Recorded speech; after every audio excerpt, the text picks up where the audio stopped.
Buenos días, señores. ¿Es lícito que la televisión argentina recuerde a la televisión argentina y haga su historia? ¿Y por qué no?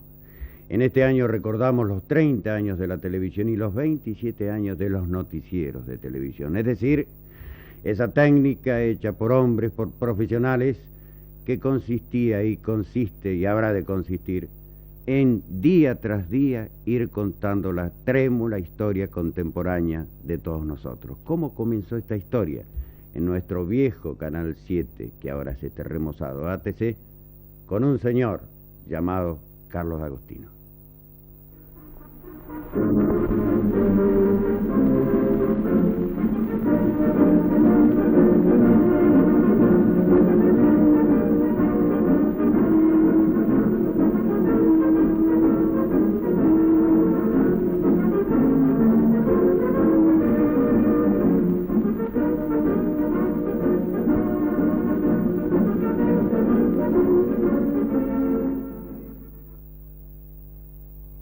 Buenas tardes, amigos. Esta es la primera edición del primer telenoticioso argentino, producido y dirigido por Tito Martínez del Box. A partir de las 19:30 de aquel 20 de abril de 1954, con estas mismas palabras irrumpimos en la pantalla chica, inaugurando así un medio de comunicación inédito en la Argentina y en Latinoamérica. Fue una experiencia sobre la que muchos dudaron y muy pocos creímos, pero el tiempo nos dio la razón. Y nuestro público llegó a individualizar a este telenoticioso como el Tele. Así breve y cariñosamente lo denominaban, el Tele. Y el Tele ganó audiencias y ocupó un lugar preferencial en la incipiente televisión argentina. Hoy, a poco más de 27 años de aquel suceso, esta rememoración de los 30 años de la televisión argentina nos convoca al recuerdo y a la nostalgia.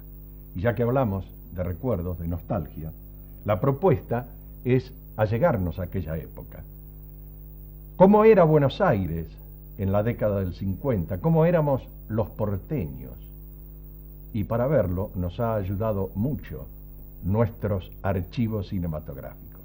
Veamos entonces cómo era Buenos Aires en aquella era. Por supuesto, los tranvías seguían andando. El pasajero elegía su coche sin apremios. Ya en el interior seleccionaba su asiento. Y como si toda esa comodidad fuera poca, podía desplegar el diario matutino para leerlo hasta llegar a destino. Todo era sin apuro, pero ya había quienes se quejaban del tráfago infernal de la ciudad. Una ciudad que desde su segunda fundación seguía creciendo tras sucesivas remodelaciones. Los porteños somos los obsesivos de la remodelación, y los de aquellos años del 50 también. Entre autos de desaparecidas marcas y los tosudos tranvías, la Diagonal Sur era recorrida por cuadrillas de obreros que modificaban sus contornos. Desde lo alto el general Roca observaba, tal vez sin comprender el motivo de todos esos trabajos. Al margen de estos trajines, ayer como hoy había problemas no resueltos. La educación vial era uno de ellos. A uno de nuestros camarógrafos le tocó vivir estos instantes en que una iracunda señora no quiso convencerse de que ella era la culpable de este posible accidente. Y el epílogo de este episodio ustedes lo están viendo.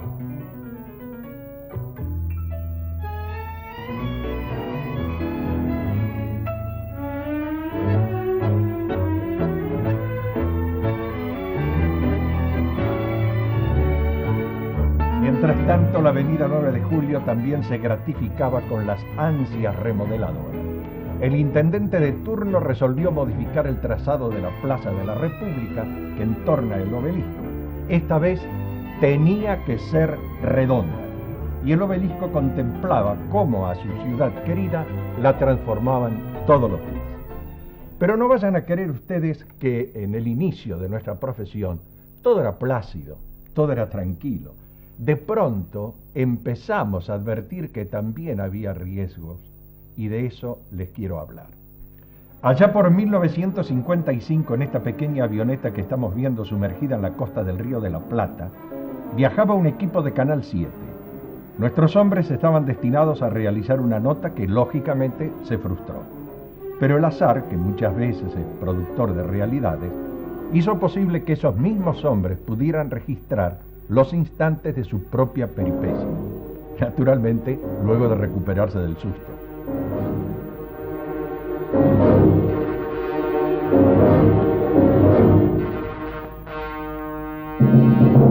De ahí en adelante todo fue cuestión de filmar las escenas del rescate del aparato. Para esto no se contaba con sofisticados elementos, como se dice ahora. Todo tuvo que hacerse con tracción a sangre.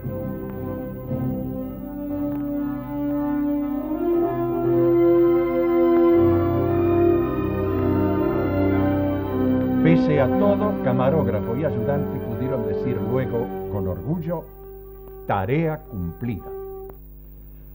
¿Cómo llegó al servicio informativo de televisión la noticia policial?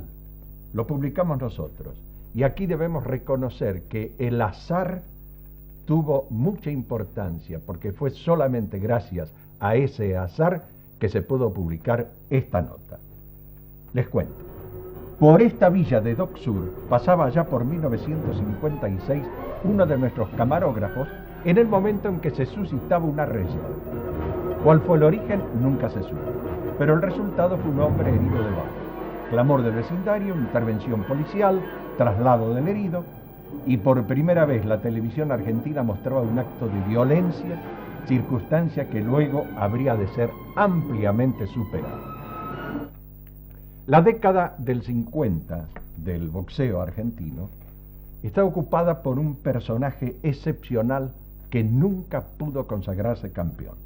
Se lo llamó el campeón sin corona, su nombre José María Gatica. Las emociones que Gatica suscitó no conocieron términos medios.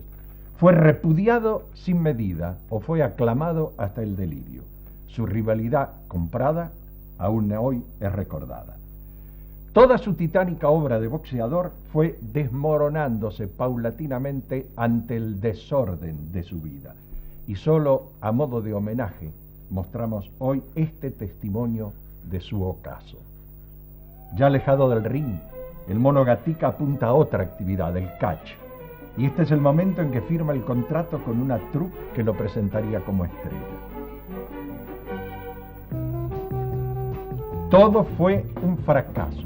Sus admiradores no podían comprender, solo él lo sabía. Lo hacía porque lo necesitaba. El match se hizo en un estadio de fútbol que congregó a muy pocos espectadores.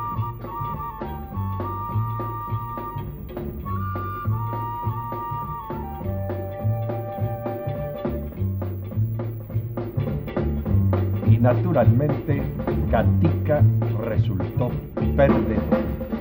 De allí en adelante jamás pudo recuperarse. Largo tiempo permaneció en el olvido y nadie se acordaba del que años atrás había hecho temblar al Luna Park. Luego de esta dolorosa experiencia, Gatica no tiene otra alternativa que ir a vivir en una villa, solo y olvidado. Sin embargo, algunos lo recuerdan y son estos pocos que le acercan a su casilla los testimonios de su solidaridad. Hasta que un día llega la triste noticia. Gatica, luego de vender muñecos en una cancha de fútbol, cae bajo las ruedas de un colectivo. No pudo superar el trance, murió, y sus restos fueron velados en la Federación Argentina de Box.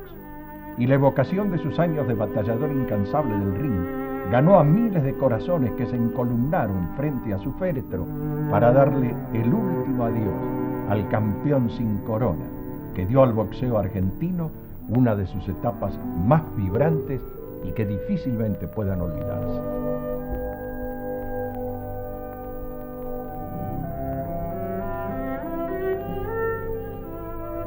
¿Y cómo andaba nuestro fútbol en la década del 50? Se está preparando la selección con vistas al Sudamericano de 1957. En el 56 el entrenador Guillermo Stabile ya tiene constituido el conjunto y esta fue una de las concentraciones. Grandes esperanzas había despertado esta selección con la incorporación de los llamados cebollitas: Corbata, Maggio, Angelillo, Sibor y Cruz.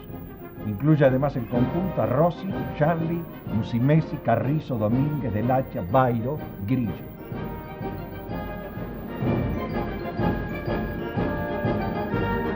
Este equipo debuta en Lima y obtiene el título de campeón sudamericano. Todas las esperanzas puestas por la AFA y Guillermo Stabile fueron prontamente diluidas. La notoriedad alcanzada por la mayoría de sus hombres hizo que estos fueran tentados por suculentas ofertas del exterior. Maschio, Sívori y Angelillo emigraron.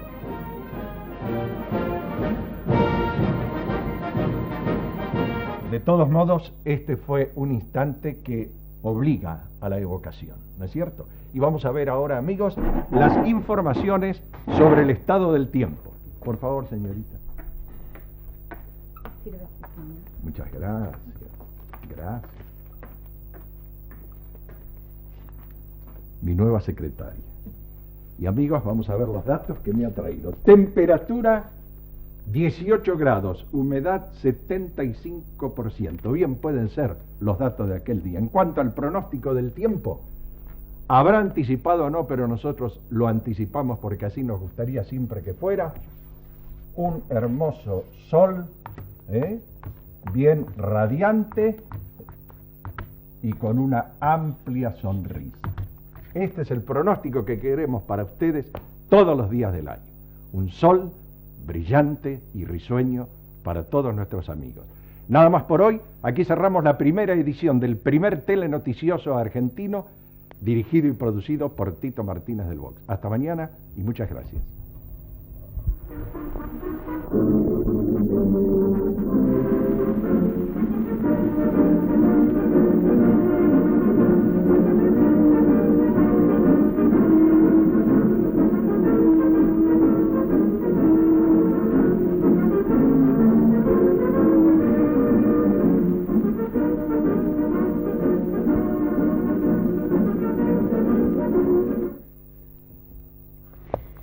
Y parece, D'Agostino, estoy viendo esta carpeta, naturalmente envejecida por unos cuantos años, ennoblecida por unos cuantos años, aparentemente a Ava Gardner. Le doy la primicia. Se divorcia de Frank Sinatra. Son los originales de aquellos 2 años. Usted es un formidable profesional, nosotros somos recién llegados a este métier.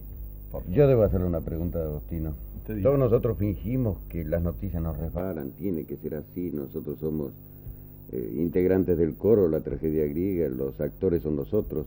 Pero alguna vez usted se sintió, en estos años, golpeado por una noticia, más allá del profesional, ¿le dolió al hombre? Usted me dice, en estos años, y yo me quisiera remontar a los 2 años del telenoticioso, ya que lo estamos evocando. ¿Cómo no? Mientras él estuvo en el aire, sí hubo una noticia que realmente me tocó como hombre, como ser humano, y fue el sufrimiento de la población de Buenos Aires cuando la epidemia de poliomielitis. Ah, caramba. Pero en medio de ese drama tuvimos, si cabe la palabra, si cabe el término, una satisfacción. El primer telenoticioso argentino y la televisión en sí pudo prestar un verdadero servicio social a la población, del cual nos sentíamos muy orgullosos. Recuerdo a nuestras mamás con aquel justificado susto. Y naturalmente luego llegó el doctor Scholl. Quiero decirle que para 60 minutos y para TC ha sido naturalmente un honor que Carlos D'Agostino esté aquí sentado.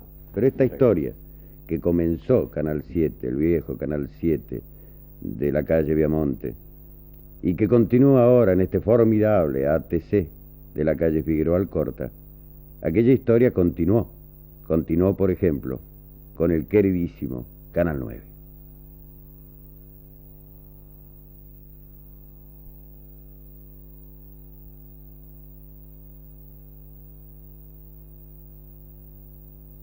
Buenos días, amigos, porque somos amigos. Desde el día en que nuestro canal tuvo la suerte de concretar su ideal, comenzar a caminar con su división Noticias. Así entablamos un diálogo que hubo de prolongarse tras los días de los días con un solo norte, la amistad. Esta fue, palabras más, palabras menos, la presentación en cámara del primer telenoticioso de nuestro Canal 9 hace ya 21 años. Nos remontamos entonces a nuestras primeras emisiones informativas? ¿Cuál era el material periodístico que comentábamos, Oscar del Priore? Bueno, para saberlo, vamos a repasar parte de ese material informativo. Y vamos a junio de 1960. Las imágenes nos recuerdan las tareas intensas para la realización del censo de población que por ley se lleva a cabo cada 10 años. La compulsa determinaría entonces que éramos 18 millones. En esos mismos días, estas representantes del bello sexo nos advertían que tanto en deporte como en otros temas, las mujeres ya ocupaban su lugar, fuera de aquellos conservadores y convencionales de antaño. La década del 60 generaba figuras que luego serían verdaderos protagonistas de capítulos trascendentes de la historia mundial. Gamal Abdel Nasser, líder de la República Árabe Unida, presidente de Egipto, aquí visitando Grecia. Mas luego, una confrontación con Israel redundaría en un duro golpe para el Cairo. Otro episodio de origen internacional conmovía en esas jornadas a los argentinos. Adolf Eichmann, uno de los criminales del Tercer Reich más buscados por genocidio, era hallado en nuestro país y sacado del territorio argentino en confuso episodio. Poco después, sería ejecutado en territorio israelí. Muy distintos son, en efecto, los reflejos de estas imágenes. Documentan el momento en que el pueblo argentino, una vez más, como a través de toda su historia, concurría en solidaridad de una nación hermana, castigada por un sismo. En esa ocasión, la destinataria fue Chile.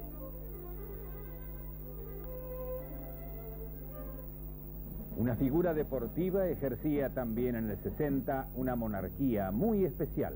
El rey Pelé estremecía los estadios más famosos del mundo. Su arte iluminó el fútbol brasileño, porque, en efecto, muchos vieron en él a un iluminado, único en la historia.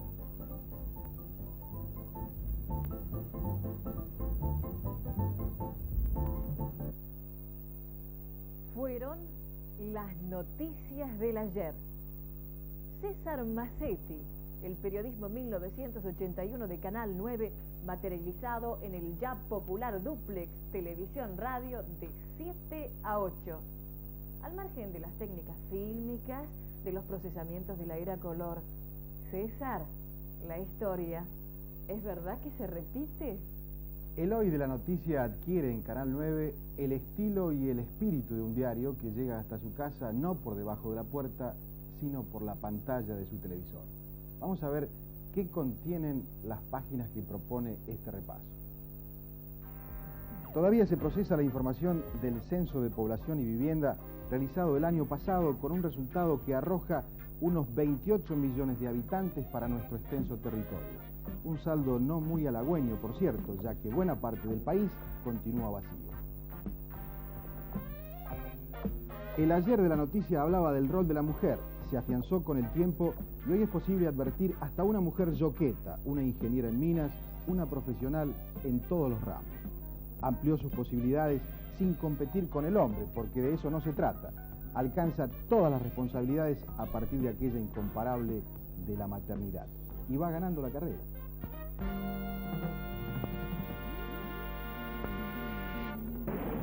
También la historia se repite en Egipto. El pasado se ocupaba de la Guerra de los 6 días, que en 1967 asoló a 2 pueblos. Hoy seguimos conjeturando tras el horror del asesinato de otro líder egipcio, Anwar el-Sadat, el dirigente de la no violencia, de la coexistencia pacífica, que fue abatido por las balas, por la vocación suicida de una pequeña parte de la humanidad que no advierte que el camino es otro, apretar filas con quienes trabajan por la paz y en contra de la destrucción.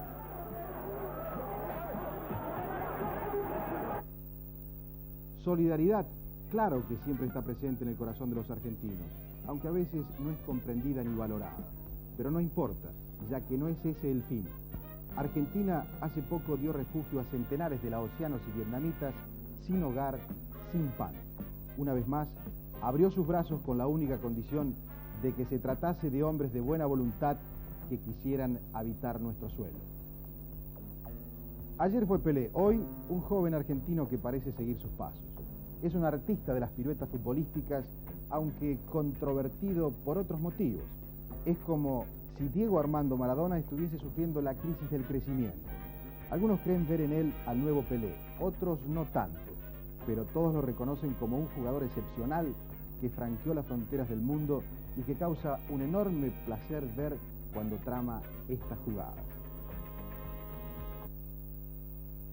Sí, Evangelina, en rápido repaso podemos decir que la historia se repite la violencia, la solidaridad, el hombre en el fondo se repite aunque bajo otras formas.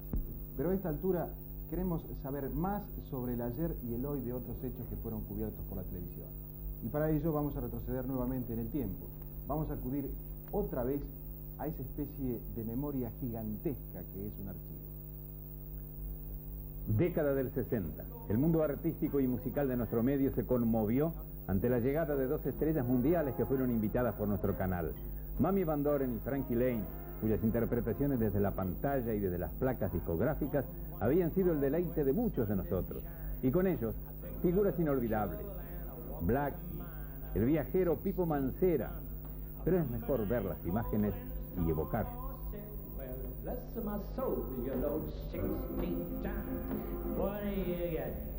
Another day older and deeper in debt. Oh, brother, don't you come because I can't go. I owe my soul to the company store. Hace muy poco, este año, otra vez el excepcional cantante fue noticia. La voz, aquella que transitó varias décadas, llegó finalmente, y desatando polémica, hasta nosotros. La dulce voz de Frank Sinatra surgió con contornos de fantasía sobre todo lo que ya parecía imposible. Noche y día, a mi manera, el mundo que conocimos, conformaron una presencia verdaderamente inolvidable. Otros hechos jalonaban esos días del 60. La Iglesia Católica mostraba al mundo a un sucesor de Pedro que a poco de iniciar su pontificado penetró hondamente en el afecto de millones de seres. Y muy pronto, Juan XXIII cedería el paso a Juan el Bueno. Así, simple, contundente, eran las épocas en que otras alianzas convocaban la suma de esfuerzos. Hoy la palabra de la Iglesia tiene la fuerza arrolladora de Juan Pablo II, un peregrino pastoral, un defensor de la paz y de la dignidad humanas, sencillo y vital. Casi entregó la vida en su misión. Sin embargo, los mercenarios de la muerte no lograron su objetivo. Un suspiro de alivio recorrió cada segmento del mundo cuando se supo que su santidad se salvaba. Pero cambiando de tema, y siempre con la mirada atrás, recordemos que un volante de Fórmula 1, un corredor inglés, exhibía un estilo y un dominio excepcionales, capaz de competir con los mejores de la época. Stirling Moss arrancaba aplausos y vítores, pero un signo especial lo privó de alcanzar el campeonato mundial. 2 veces subcampeón, sin alcanzar la máxima meta. Los hechos nos acercan porque en estos días otro volante de primer nivel, nuestro compatriota Carlos Alberto Reutemann, repitió la odisea tras esa misma conquista. Su carrera fue una lucha de voluntad y de coraje contra obstáculos inesperados que malograron esa cúspide. Subcampeón mundial de este año, decide dejar Fórmula 1, abandonarlo todo por causas extradeportivas. Pero Moss y Reutemann, sin duda, son 2 verdaderos campeones sin corona. Ernest Hemingway, protagonista de toda una época de la literatura. Aquí lo vemos presenciando una corrida de toros en España. Sus obras son testimonio palpable y crudo de acontecimientos que definieron la historia mundial. Por quien doblan las campanas, adiós a las armas, con reflejos nítidos de la Guerra Civil Española, nos muestran una pluma singular, una personalidad fuerte, hasta lapidaria.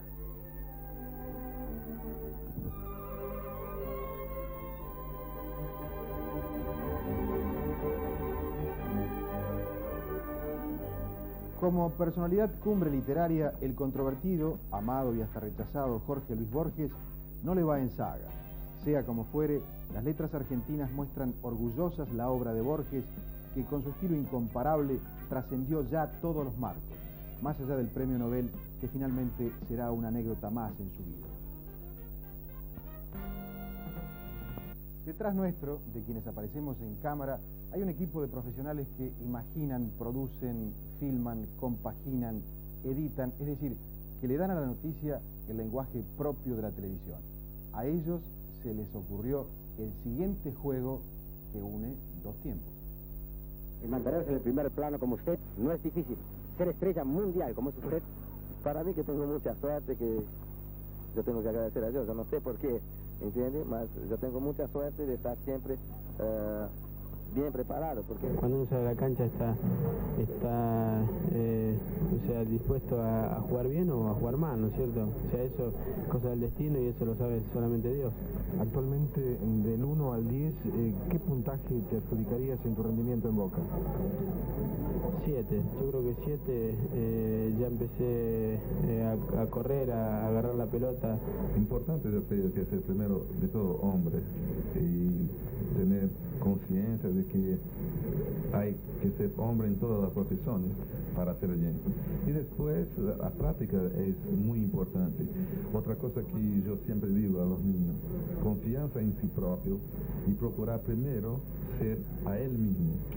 Primero sea tú mismo, después tenta imitar a otros jugadores. De manera que lo hice siempre, no voy a cambiar para nada mi estilo de juego. Técnicamente Maradona pintó y puede ser una de las figuras más exponentes del próximo mundial, sin duda ninguna, porque hoy, en mi manera de defender, es uno de los jugadores que salió del Niza. Ahora nosotros que gustamos de fútbol y queremos ver las cosas bien hechas, tenemos que esperar un poquito, dar más confianza a Maradona y no empezar a hablar mucho y dar mucha responsabilidad a él, porque fica más difícil para él.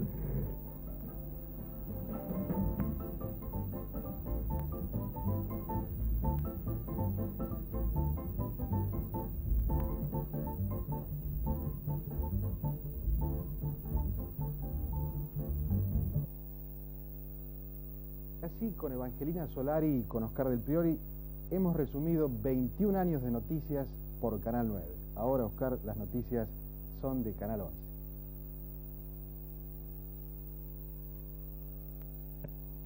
Gracias, Canal 9. Continuamos reviviendo hechos que fueron noticia, en nuestro caso, en la primera edición de El Reporter, el 11 de marzo de 1963. Y estas son algunas de las notas que integraron esa primera puesta en el aire. El presidente de la Nación, doctor José María Guido, arribó a la ciudad de Olavarría para dejar inaugurado el ciclo lectivo 1963. En significativo acto, el presidente Guido recibió la Escuela Técnica Luciano Fortabat, donada al Estado por el señor Alfredo Fortabat. En esta ocasión, el señor Fortabat expresó su fe en el futuro del país y abogó por el desarrollo nacional para que nuestros futuros técnicos cuenten con suficientes oportunidades. El donante de la escuela exhortó además a los empresarios a colaborar en la capacitación de la juventud argentina. El acto inaugural alcanzó extraordinarias proporciones por la presencia del presidente Guido, quien viajó acompañado por el ministro de Educación y Justicia, doctor Rodríguez Galán. Asumieron hoy sus funciones los nuevos ministros de Trabajo y Seguridad Social, doctor Rodolfo Guido Mastelli, y el secretario de Industria y Minería, doctor Luis Gotay. La ceremonia se llevó a cabo en el Salón Blanco de la Casa de Gobierno, con la presencia del presidente de la Nación, doctor José María Guido. Junto al primer mandatario, ocuparon el estrado, instalado al pie del busto de la República, los nuevos integrantes del Gabinete Nacional y demás ministros y funcionarios. Barreras automáticas fueron instaladas por el ferrocarril General Belgrano. El nuevo sistema de señalización reemplazará a las actuales barreras comandadas desde cabina. La barrera automática está ubicada en las avenidas Udaondo y Sarmiento de la línea Retiro-Boulogne-sur-Mer. Bajo el lema "Las líneas blancas son su calle en la calle", se inició la campaña de educación del peatón encarada por la Intendencia Municipal a cargo del arquitecto Alberto Previs. La campaña de alcance nacional se debe prolongar hasta el 1 de abril próximo y quien no respete la medida deberá pagar una multa de 20 pesos. La resolución en vigencia data del año 1948 y en ella se determinaban perfectamente las zonas de tránsito peatonal. París. El jefe del fallido atentado contra el presidente francés Charles de Gaulle fue ejecutado por un pelotón de fusilamiento. El teniente coronel Jean-Marie Bastien-Thierry, tras su confesión, fue condenado a la pena capital y por lo tanto denegada la clemencia presidencial. Nueva York. 8 países están trabajando para presentar mañana un plan para hacer que Estados Unidos pague una mayor proporción de los gastos de las Naciones Unidas en el Congo y el Medio Oriente, aunque el gobierno de Washington se opone a esa idea. Los países que integran el proyecto son la Argentina, Nigeria, Camerún, Brasil, India, México, Pakistán y la República Árabe Unida.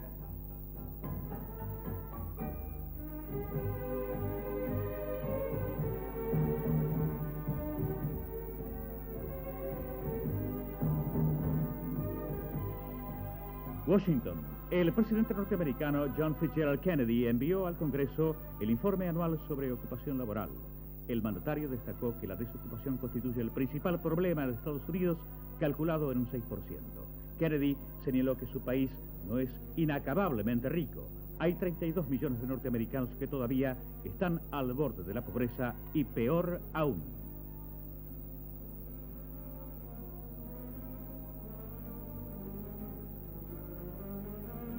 El jefe de gobierno de España, Generalísimo Franco, dijo en el transcurso de un reportaje realizado por la CBS que la Unión Política Europea aún es remota. El estadista español señaló que el permiso para instalar bases norteamericanas en España fue el primer paso hacia la integración española con el resto de Europa. Cochabamba. La selección argentina de fútbol debutó en el Campeonato Sudamericano imponiéndose a la representación de Colombia por 4-2.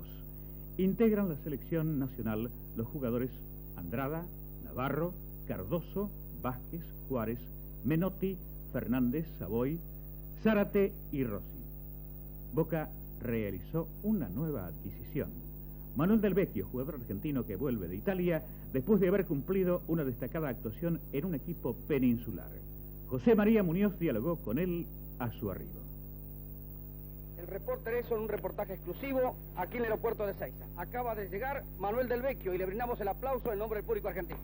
Su saludo, por favor. Acérquese. Su saludo para el público de la Argentina. A tutti gli argentini sportisti, il mio cordiale buenas tardes.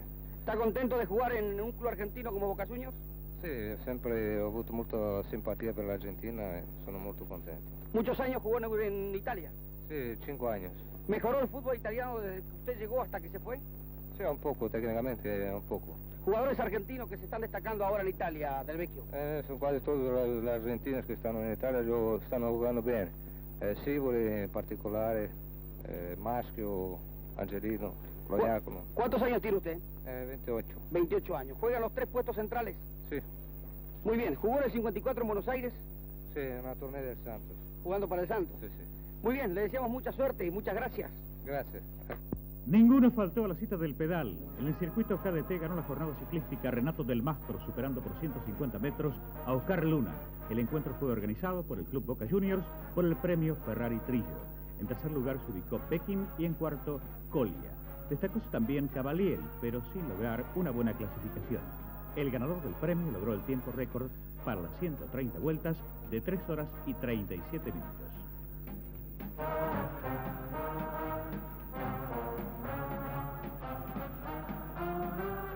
Edgardo Molinaroli y Juan Carlos Biotti descollaron en la víspera en la jornada llevada a cabo en el velódromo municipal. Ambos pedalistas fueron los encargados de poner una brillante rúbrica a una jornada de por sí exitosa. Por lo tanto, son firmes candidatos para asistir a los Juegos de San Pablo. Milán, por su capacidad como goleador, el centro delantero argentino Pedro Manfredini, que milita en las filas del Roma, ha pasado a ocupar el primer lugar en la competencia por el premio Deportista del Año. Manfredini lleva convertidos en la presente temporada 14 goles. Arribaron a nuestro país el cineasta Vincent Minnelli y los actores Stuart Whiteman y George Hamilton. Las 3 conocidas figuras del arte mundial han de participar en el Festival de Cine que se llevará a cabo en la Perla del Atlántico. También llegaron delegaciones de España, Polonia, Francia y Checoslovaquia. Para el día de hoy se espera a la delegación que ha de representar a la cinematografía brasileña. Desde hoy, cigarrillos más caros. Un aumento con carácter experimental se ha producido en el precio del mencionado producto en razón de los nuevos gravámenes que les han impuesto. Tabacos negros, de 8 pesos a 12 pesos, los de más bajo costo. En tanto, las marcas de rubios tendrán una variación que oscila entre los 2 y los 5 pesos.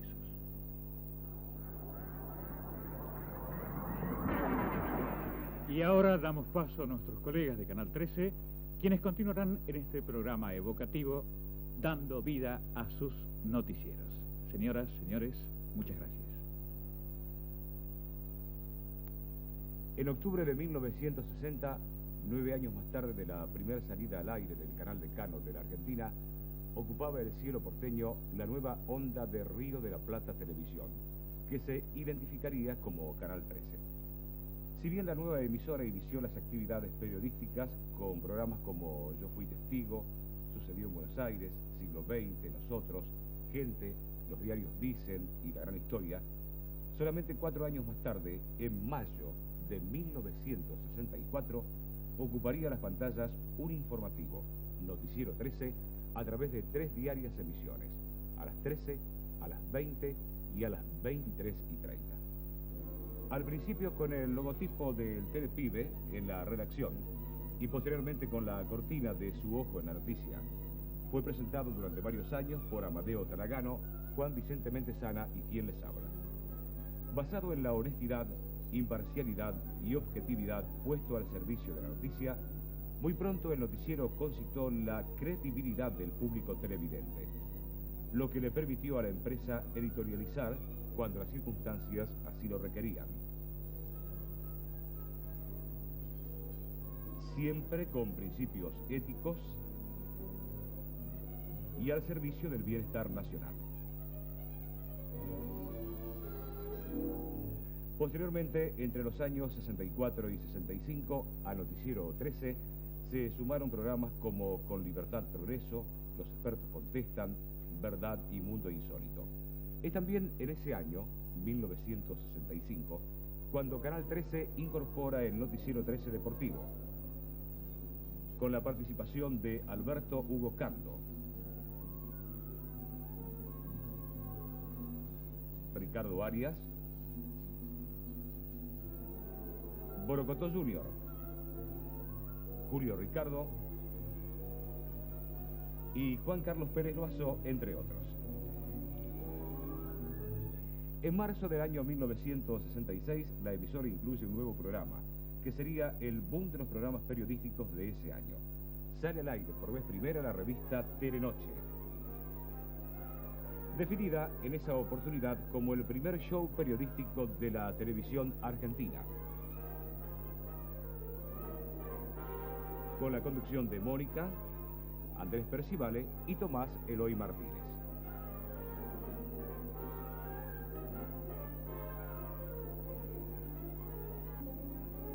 También fueron numerosos los acontecimientos nacionales e internacionales cubiertos por la gerencia de noticias de Canal 13. Para mencionar solamente algunos de ellos, recordemos el aún increíble primer viaje a la Luna, la entrega del premio Nobel al doctor Federico Leluar, la reunión de presidentes americanos en Punta del Este, los pontificados de Juan Pablo I y Juan Pablo II, y más recientemente la boda del príncipe Carlos y Lady Diana, además de numerosos acontecimientos deportivos. De esta manera, Canal 13 cumplió durante estos 17 años con uno de los objetivos fundamentales de la televisión, el de informar con equidad y seriedad, recordando siempre que en todo programa periodístico la única vedette es la noticia.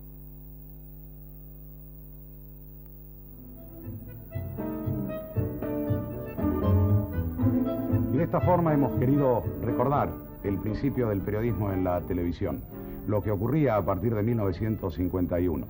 Y los que somos parte de lo que ocurre, de lo que pasa en 1981, Ramón, César, Víctor, Carlos, Pedro y yo mismo, hemos querido estar aquí para rendirle nuestro homenaje y expresarle nuestra gratitud a aquellos que en un principio, cuando la televisión estaba en pañales, cuando aún no se sabía en nuestro país lo que iba a ocurrir, creyeron en ella. Los que le dieron horas de angustia, horas de felicidad familiar, horas de descanso, todo lo que era necesario brindar para que la televisión se convirtiese en lo que es hoy en día. Carlos D'Agostino, Horacio Galloso, Oscar del Priore, Armando Repeto, 4 hombres que desde distintos canales cada día podían aparecer en su casa en cualquier momento, en el que sea, para contarles que algo había ocurrido en el interior de nuestro país, que algo estaba pasando en la capital, que se iban a comunicar con cualquier lugar del mundo para que usted, desde su casa y en la proximidad y en la compañía de su familia, pudiese estar enterado e informado. Por eso es que hoy cada uno de nosotros hemos querido estar presentes aquí, y por eso es que verdaderamente me han hecho hablar a mí, que soy el que tiene menos merecimientos para hacerlo, para explicarle a Carlos, a Horacio, a Oscar y a Armando que cada uno de nosotros y todos los que nos hemos incorporado después sabemos que es gracias a ellos que estamos haciendo un trabajo, gracias a ellos que hoy nos comunicamos con ustedes, y gracias a ellos verdaderamente que alguno de nosotros algún día va a poder llegar a parecerse a cualquiera de estos prohombres de la información. En nombre de todos nosotros, que no tenemos una gran diferencia de edad con ustedes, sino simplemente la diferencia de habernos incorporado después, simplemente 2 palabras. Muchas gracias.